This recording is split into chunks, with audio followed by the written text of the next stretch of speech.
Hello guys, tara samahan nyo akong magluto. Sa isang bowl, pagsamahin lang natin ang pork, toyo, oyster sauce, calamansi juice at pepper. Sabay halu-haluin lang natin ito para magsama-sama ang mga sangkap, then i-marinate natin ng 30 minuto.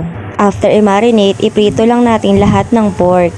After magprito, ibalik ulit sa kawali ang lahat ng napritong pork. Sunod na ilagay ang pinagmarinatan at maglagay din ng tubig pagkatapos ito ay pakuluan. After pakuluan at matiyak na malambot na ang pork, hanguin ito at magigisa naman tayo. Same pan pa rin ang ginamit ko, ginisa ko lang itong bawang at sibuyas na puti. Pagkatapos inilagay ko na rin itong pork. Hinalo-halo ko lang ito, sabay maglalagay din ako ng siling labuyo. Nag-set aside nga pala ako ng sibuyas na puti para pang garnish mamaya.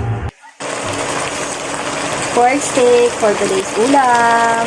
Kain po! Ito nga pala ang aking spicy pork